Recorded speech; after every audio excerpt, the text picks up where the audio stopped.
Ngayon po, pasyalan natin ito.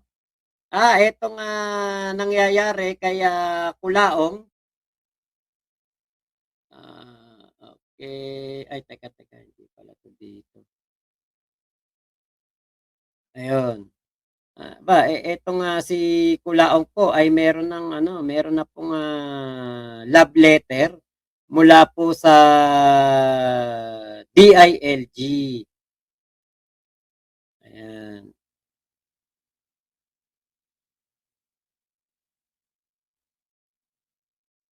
Okay, eto.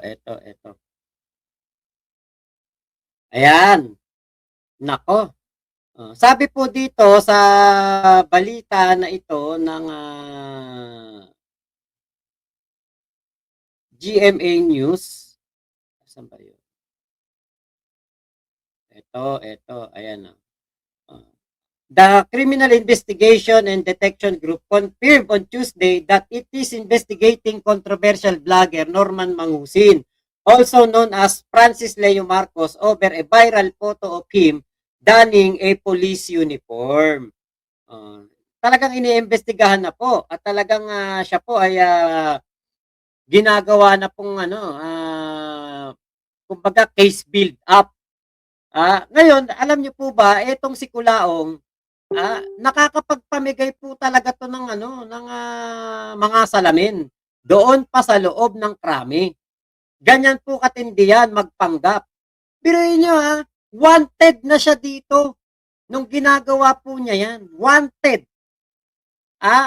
Pero nakakapasok ng krami, nakapagpapamigay pa ng salamin at yung pinapamigay niyang salamin, ewan natin kung eto ba'y mapagkakatiwalaang mga salamin.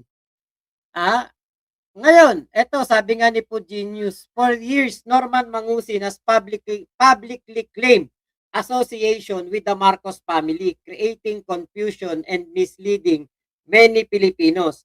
The issue has dragged on for far too long and continues to cloud public discourse.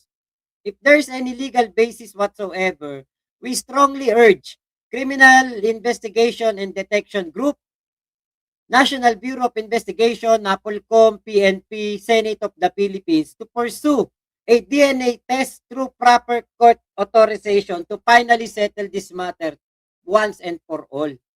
If the claim is true, let it be proven scientifically. If the claim is false, let the truth be officially established. The Filipino people deserve facts, not chat tricks. Transparency must prevail over speculation. We are calling on Philippine authorities to act within the bounds of the law and bring clarity to an issue that has gone on for years. Silence only fuels doubt. It is time to end the madness of Norman Mangusin. Ito nga po kasi si Kulaong, talagang nag-aano to porke hindi siya pinapansin ng ating Pangulong Bongbong Marcos, talaga pong nananadya at nagpapanggap po talaga na Marcos. Biruin niyo po sa loob po ng krami, sa loob po ng Quezon City Police District. Biruin niyo nakapagbibigay ito ng salamin doon. Wanted yan nung panahon na yan Kaya nga sana, di ba, kung meron lang mga, kasi nandiyan naman yung ating PNP, NBI. Baka pwede ano tawag doon, yung DNA kay Sandro Marcos. Biruin nyo, kita nyo nagawa niya yan sa harapan ng mga kapulisan, wanted siya dito. Wanted siya sa kasong human trafficking. Sumisip-sip siya sa mga pulis.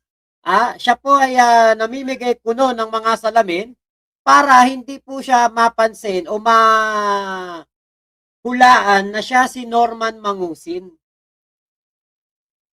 Deception talaga tong ginagawa nito.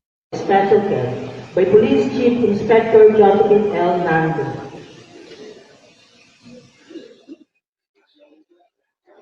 Napipigyan na kung ano yung one.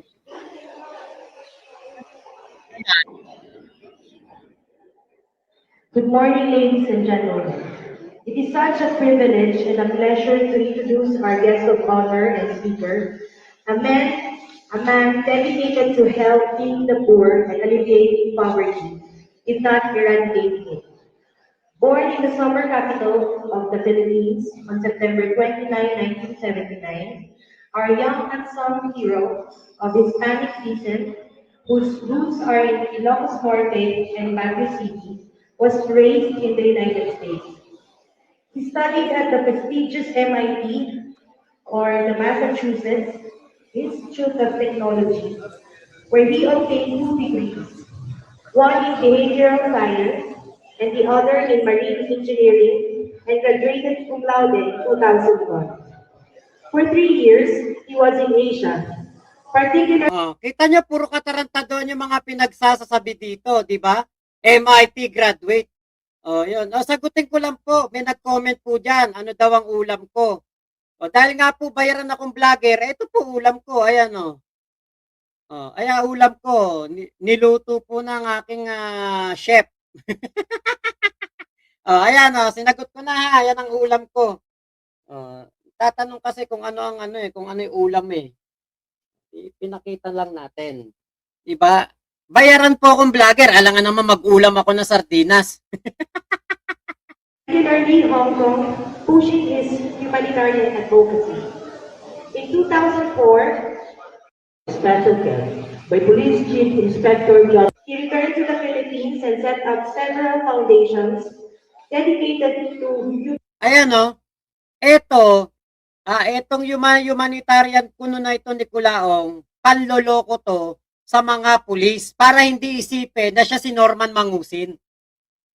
Pero mo 2004 umuwi siya, nag-set up siya ng mga various foundations. Wanted yun Norman Mangusin yan. Baka 2004 umuwi siya galing ng Saudi. humanitarian purposes, foremost of which is the Oriental Per Diem Foundation Incorporated, which conducts optical missions all over the Philippines, giving optical care to the needy and the destitute. Another advocacy is the Volunteers Against Poverty Foundation, of which he is the chairman, promoting social welfare and also the upliftment of the indigenous citizens of our republic. His vision is the building of a braver, creative, and productive Philippine society based on a culture of excellence that will set us apart from the rest of the world. A leader among peers, the first among equals, and the best of the best. His driven achiever loves to drive cars, relieves stress with practical shooting, and relaxes on the green playing golf. Wanting to serve the country all the way he can, he ran for the Senate but was disqualified for being underage. Surely, when he runs again, he will never forget to vote. We will never forget to vote for him and campaign for his election, since he surely will be a stellar among the senators. Ladies and gentlemen, I am so honored to present to you our highly distinguished guest of honor and speaker, Mr. Francis Leo Antonio Marco. Pinapalakpakan ng mga general oh. Kita nyo kung gaano katinding panloloko yung ginawa niyan sa PNP, sa CIDG.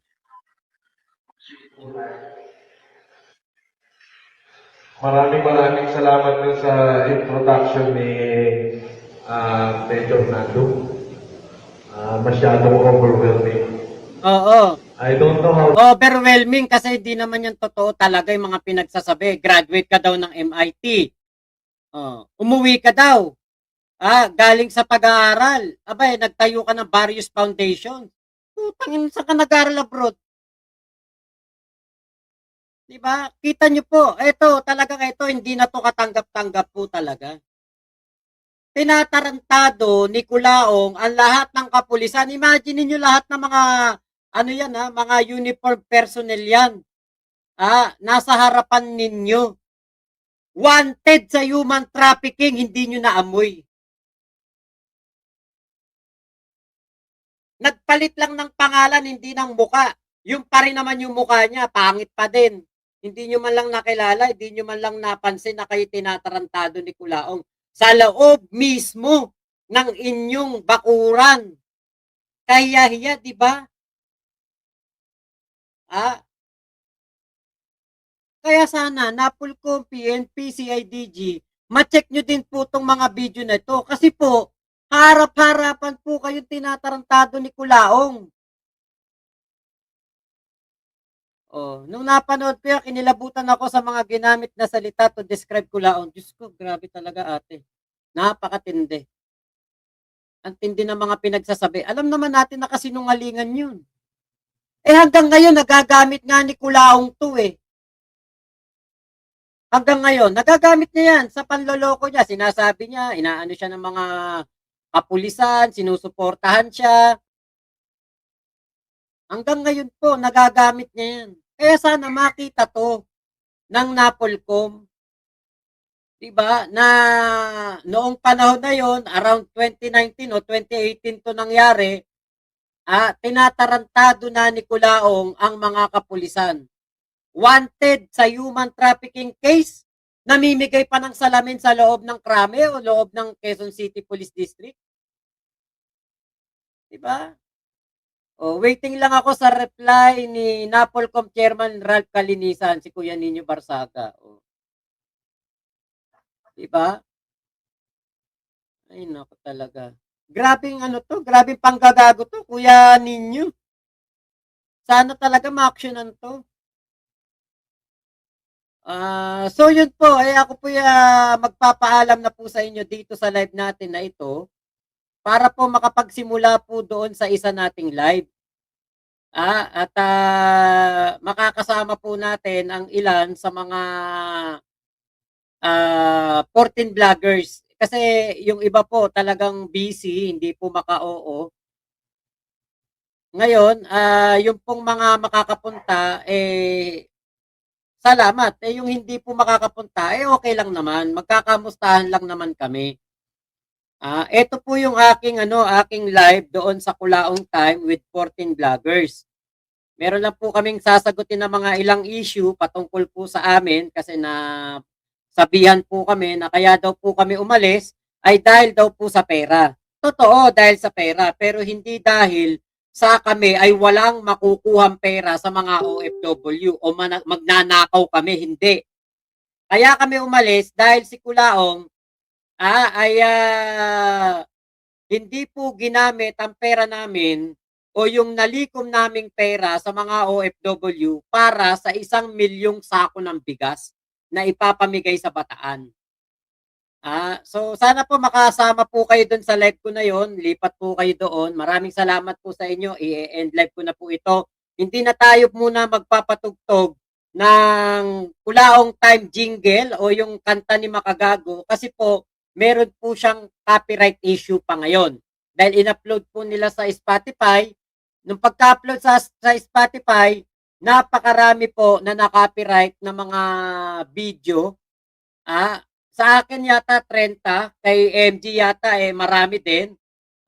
Nakausap ko si Mimgad kanina at nire-resolve na po nila yung issue kasi nga po na-copyright sila dahil po doon sa pag-upload sa doon po sa sa Spotify. So ako po mag-end live na.